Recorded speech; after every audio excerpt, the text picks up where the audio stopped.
We've got 50,000 soldiers in Japan to protect them from North Korea. We have 45,000 soldiers in South Korea to protect us from Kim Jong-un, who I get along with very well, as you know. Do you notice he said very nice things about me? He used to call Joe Biden a mentally retarded person, okay? So don't tell me about your stuff. Joe Biden, he said he's a mentally retarded person. He was so nasty to Joe Biden. It was terrible. But to me, he likes Trump. Japan didn't help us. Australia didn't help us. South Korea didn't help us. And then you get to NATO. NATO didn't help us. Saudi Arabia has been excellent. Qatar has been excellent. UAE has been excellent. Bahrain, Kuwait. I mean, Kuwait did shoot down 3 of our planes. The only planes, really, that we lost with friendly fire, they call it. I call it unfriendly fire. They unfortunately didn't know how to use our great Patriots. The pilot said, what kind of a missile's coming at us? Patriot. Boom, they got out. Because they know a Patriot never misses.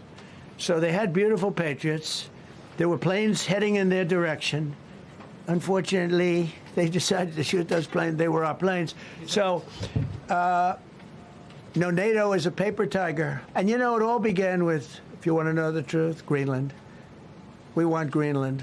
They don't want to give it to us. And I said, bye-bye. Okay, thank you very much, everybody. Thank you. He actually will be at the Catskills Tuesday and Thursday night. Going to be doing 2 shows, 7 and 9:30. Make sure you get there early.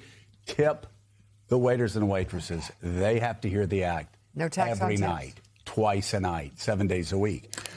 There's so many things to say there. I don't even know where to begin. There is this idea that if the United States actually has troops positioned across the globe, yes, protecting others' interests, but let's face it, protecting our own interests also, that everything that we have created post-World War II, starting in 1947, was to extend our reach across the globe, not only for the Cold War, but after that ended in 89, to continue to have our reach across the globe, to be able to respond if we needed to respond to crises. It's the short-sightedness is just, it's absolutely stunning. And I will say this again, and I get tired of saying it, but of course, nobody in the administration understands it, so I'm going to just say it to you. The United States has a GDP roughly of $27 trillion. Biggest economy in the world. Europe and Great Britain together have an economy of about $27 trillion. You had Japan, Australia, all these other allies he likes to denigrate because they would not let him seize Greenland. I mean, we have a GDP altogether of well over $55 trillion. Russia has a GDP smaller than Texas. It's got like a $1.7 trillion GDP. China, who is going to overtake us, has a GDP maybe 22, 23 trillion. Together with our allies, and I was supposed to go to Sam, but I just got to say this to you, Jake. With our allies, we are so extraordinarily strong. And by the way, people sitting there bitching, oh, Europe didn't do this. Why should they? He insults them day in and day out. He insults Mitterrand to Mitterrand's face, says he's weak. Mitterrand. Not Mitterrand, see, Macron. See, we all say, it starts with an M. They run France. It's all the same thing. I'm a child of the 80s. What decade is this? Macron. Mitterrand, by the way. Yeah, there's a guy. There's a guy. We'll get into Mitterrand and his funeral later. But and the fake assassination attempt. But you combine all of these forces together, we're unbeatable. And the primary example is George H.W. Bush in 1990 and 1991. The coalition he put together that included Syria, Assad's Syria, to go into Kuwait, made him above reproach. It was extraordinary. And yet we have a president here who goes out of his way every day to insult our allies. You know, two people who understand what you're saying better than anyone are Xi Jinping and Vladimir Putin. Thank you. Xi Jinping and China have been trying for a long time to drive a wedge between the United States and our allies. They would love a circumstance where they had strong, capable allies and partners around the world. They don't, we do. And now Donald Trump is doing their work for them. But by the way, this is simple stuff in the art of war. Make allies with your enemy's allies. Yeah.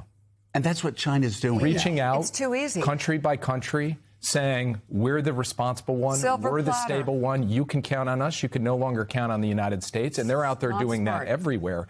And then you've got Putin sitting in Moscow, whose lifelong goal, beyond subjugating Ukraine, is to break the back of NATO's Article 5 guarantee, and Donald Trump is doing that for him day in, day out. Desperately. And what else are they doing?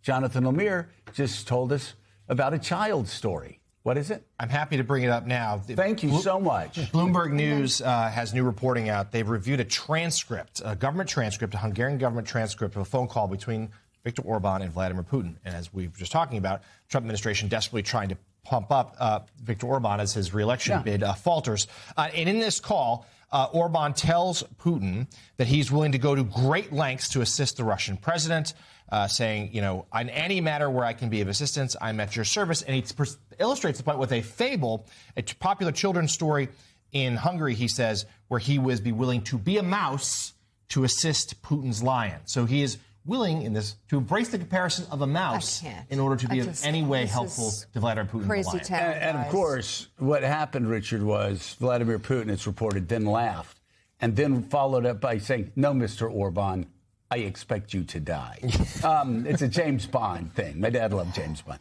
But anyway, Richard, everybody around Trump loves to run away from the word collusion. Collusion, no collusion, no collusion, no collusion. Let's talk about the collusion that's going on right now between Donald Trump and Vladimir Putin to elect Orban. We had last week Michael Weiss on. They have a transcript of Lavrov talking to the foreign minister of Hungary, basically plotting and scheming to try to help Orban out before the election. You have Donald Trump doing everything he can to get Orban elected. And you have J.D. Vance over there. Again, Mr. We believe in Western civilization, as I'm coming over here to drive a stake in the heart of Western civilization with the one guy who hates Western liberalism and brags about being illiberal. And they're Vladimir Putin's biggest friend. They're Vladimir Putin's only hope in the EU. And you have Donald Trump and Vladimir Putin both working to the same end to elect the most anti-democratic thug, and he is a thug in all of Europe. There are two things going on here. One is Viktor Orban. By the way, we're the Republicans. We're the people that grew up like believing what I believed growing up. Richard, where are they?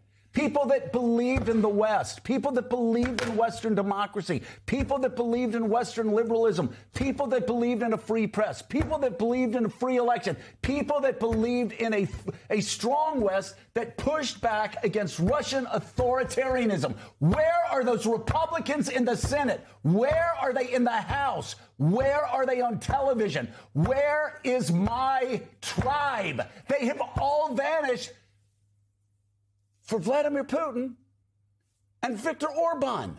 Where are they? Well, one, we've abridged the Constitution. Article 1 is in remission. That is what we're seeing. And the Republican Party has become a populist party of Donald Trump rather than a conservative party. Point one. Viktor Orban. Orban has become the model of a liberal democracy. Let's just call it for what it is. What worries me, Joe, is he's the model for a lot of people for what the United States ought to be, which is a really frightening prospect. Third, this is one of 100 examples of a tilt towards Russia. And the fact that right now Russia is the biggest beneficiary of this war, its economy and so forth, they're helping our enemy here. They're helping Iran, passing intelligence openly. You got Vance and his wife traveling to support him. But they are the greatest strategic beneficiary of this war, arguably. What's happened, it's a windfall for them. But this is not a one-off. This is a pattern of the last 14, 15 months. And we can speculate all about why it's the case. All I know is that strategically, We have destroyed, our allies are, we were good. It's a great force multiplier of American national security. So we are undermining our allies, which has been a great force multiplier. Again, the greatest economic beneficiary of the war is Vladimir Putin. The greatest strategic beneficiary of the weakening of the fabric of American alliance is the same Vladimir Putin. Yeah.